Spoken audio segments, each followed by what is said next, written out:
और उन जैसा ना बने। एक दीवाना है बेचारा, वो मिलाद पर ऐसे जोर जोर से तकरीरें करता है? अपनी खातिर बनाया आप है, उसको यही मजमून समझ में नहीं आया। पहले वाबियों के पीछे नमाज पढ़ा रहा था, हमने दुम पर पांव रखा तो फिर तौबा की उसने। मैंने कहा लगता है फिर आपको नफ्सियाती मर्ज बढ़ गया है। हम सिर्फ इशारा देना चाहते हैं, बोलना जरा तमीज से। कहते जी बारे शरीयत आलिम बनाने वाली किताब है, ये हटा दो। मैंने कहा तू इतवार में पढ़ाकर मुफ्ती बनाता है, शर्म नहीं आती? और बारे शरीयत की किताब पर हमला और इल्म बेचारे का इतना है। मैंने कहा मौली साहब हमारी शागिर्दों से अकीदा पढ़ो, आपको अकीदा नहीं आता है, मानो इस बात। कहते हैं जी अबू बकर सिद्दीक की अफजलियत का अकीदा जमहूर है। मैं उनके शागिर्दों से पढ़ता हूं कि तुम आओ आला हज़रत की दहलीज पर आओ, उस फिक्री मोतजिली को छोड़ो। उस बेचारे को पता ही नहीं, उसका नफ्सियाती है कि मैं बहुत बड़ा शेखुल इस्लाम हूं। मैंने कहा तुम नहीं हो, अपने जूते में आ जाओ, आपको आपकी नफ्सियात मार रही है, आप में वक़्त नहीं है, आपको पता ही नहीं। कहते जी सीना तान कर कहते हैं हम रसूलुल्लाह के जन्नत रसूलुल्लाह की। तो अबे मुफ्ती इसमें कौन सी गलत बात है? मैं तो सिर्फ आना नहीं चाहता इस पर, क्योंकि जब आते हैं हम ना तो फिर मुकम्मल करते हैं काम। आपको सिर्फ इशारा दे रहे हैं, अपनी बोली पर तवज्जो कर ले और समझ जा, ये एकेडमियों के नाम पर जो तूने धंधा शुरू करा है ना सुन्नियों को ढीले करने का, तो इंसान का बच्चा बनकर बिल्कुल ठीक हो जा। हम सिर्फ इशारा दे रहे हैं कि तमीज से, कभी सैयदना सिद्दीक अकबर की अफजलियत के लिए गलत मसला, कभी सरकार की शफात के लिए गलत मसला, कभी मिलादुन नबी के लिए गलत तशरीह, गलत ताबीर। मैंने कहा उनके इसलिए मैं कहता था कि देव की दोस्ती अच्छी नहीं, टीवी की मोहब्बत में वहाबियों की दलाली ना कर, पूरा सुन्नी टीवी पर भी बन और बाहर भी बन। लिहाजा यही पैगाम तेरे और तेरे कारिंदों को दे रहा हूं। लिहाजा हम इस तरफ नहीं आना चाहता तो मैं उस मौजू पर तुझे बिल्कुल साफ करता, लेकिन मैं इशारा दे रहा हूं अपनी जुबान को संभाल ले। तुझसे तो हुजूर के इल्म गैब पर भी बात करनी है हमने कि तू हुजूर को आलम नहीं मानता, अल-अयाज़ु बिल्लाह। वही अकीदा जो बरहन कातिया का है। हमने तो ये भी बात करनी है, हमने तो ये भी बात करनी है कि अफजलियत अबू बकर सिद्दीक को तुम जमहूर कहते हो, जबकि वो इजमाई कती अकीदा है। पढ़ाते आला हजरत के नाम पर हो, वो 6-6 महीने के मुफ्ती बनने से बेहतर है सुन्नी बनकर घर में ही रहो भाई। तवज्जो है आपकी।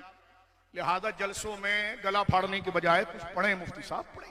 तकरीर आपका शोबा नहीं, आपको अकीदा बताना आपका काम ही नहीं, और आप इन चीजों को छोड़ दीजिए। आपको तो आला हज़रत का जुज़विया इसलिए समझ में आया कि नमाज किसके पीछे पढ़नी है, तो घुटना टेक कर अकाबिर के सामने माफी मांग ली आपने।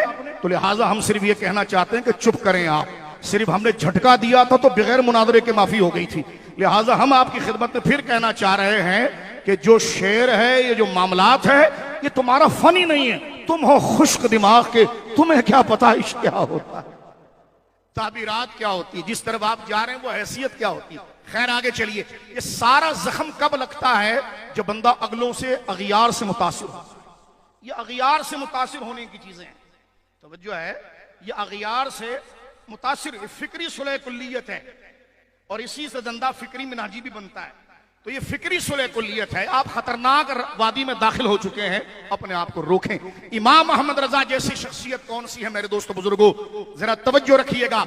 ये वो हस्ती मुबारक है कि सिर्फ ये खुदा के दुश्मनों से बचाती ही नहीं, बल्कि उनके करीब जाकर बंदा हो हमारा लेकिन फिक्र उनकी रखे तो उस रेड लाइन से भी बचाती है। क्योंकि खरबूजा खरबूजे के साथ बैठकर रंग बदलता है, इसलिए बदमजहब की सोहबत, उसकी किताब, उसकी दिलचस्पी उसके आगे देकर ललचाना अच्छी बात नहीं है।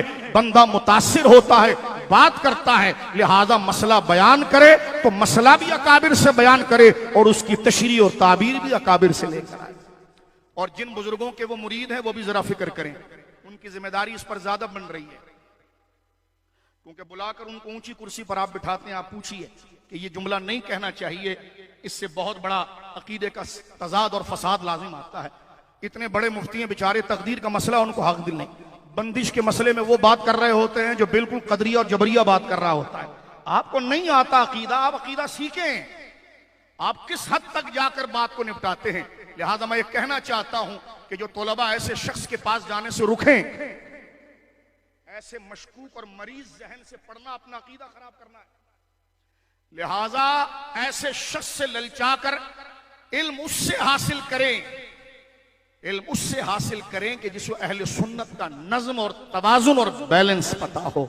और ये कोई खिलाफ वाक़े तकरीर नहीं, ये फिक्र इमाम अहमद रजा की बात हो रही। मोहम्मद अली मुंगेरी भी खुद को सुन्नी कहता था, तो जो है आपकी, वो खुद को सुन्नी ही कहता था। इमाम अहमद रजा के इख्तिलाफ की वजह क्या बनी? वो गलत तशरीहात बनी। अल्लाह अकबर। अब बात मसाइल तक नहीं रही है, मैं उनके कारिंदों को कहना चाहता हूं, बात अकीदा तक पहुंच गई है। यहां दुनिया से, रावजियों से जंग हमारी अफजलियत के मसले पर है।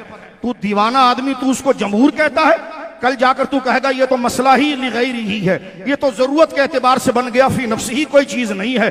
तो ऐसे कमजोर और मरीज जहन से पढ़ना, ये तो बंदा अपनी आखिरत को तबाह करेगा कि ना जाने वो क्या पढ़ा रहा है।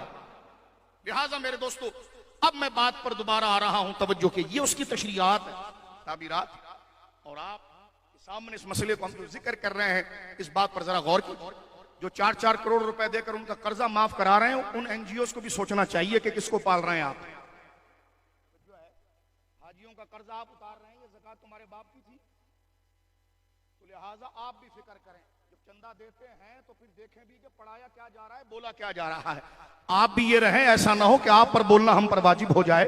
हम सिर्फ ये बातें कर रहे हैं, और ये बात करना हक है। जब माशरे में अकीदे की खराबी की बात आ जाए तो शरीयत अमर बिल मारूफ और नही अनिल मुनकर को वाजिब करती है, नफसानी ख्वाहिश नहीं। उस वजूब के बात पर बात कर रहे हैं, नाम इसमें तफजील होने से कोई इसमें तफजील नहीं हो जाता।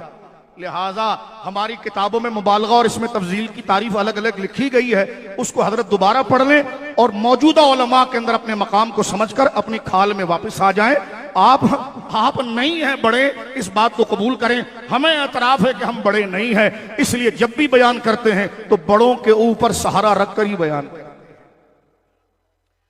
लिहाजा मेरे दोस्तों बुजुर्गों, इसको मुखालिफत समझने वाला मुतासिब होगा या उसके दिल में, क्योंकि कुएं से जब तक कुआं पाक नहीं होता, जब तक वो नजिस चीज ना निकाली जाए, बंदे की मोहब्बत अकीदे के सामने आ जाए, ये बकवास करना कि आलिम बनाने वाली किताब नहीं है।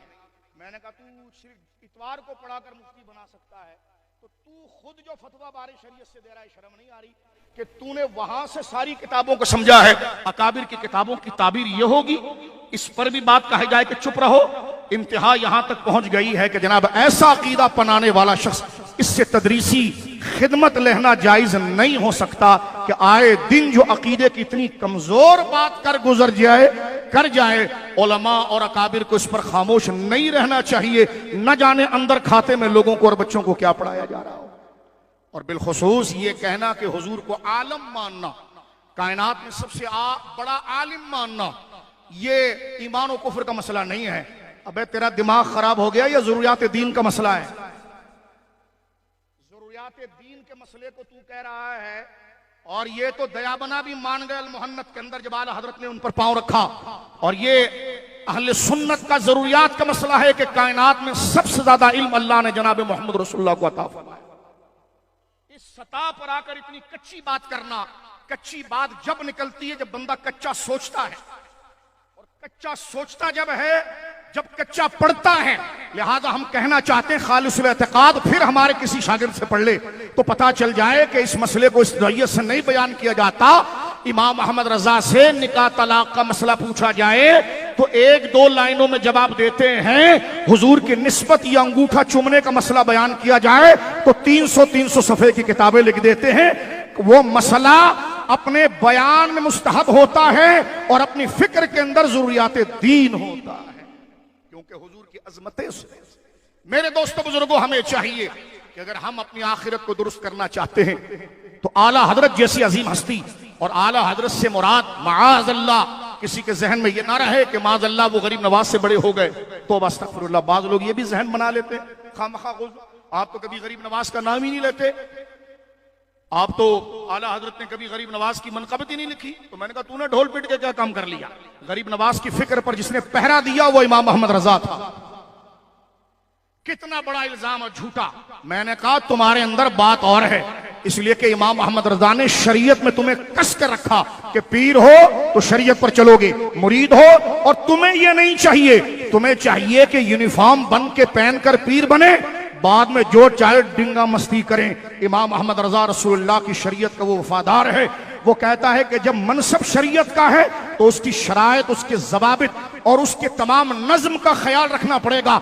इसलिए उमूर बिदआ पर सबसे पहले बर्रे सगीर पाक व हिंद के अंदर इस्लाम के खिलाफ गलत रसूमात का तफसीली रद्द जिसने किया है वो इमाम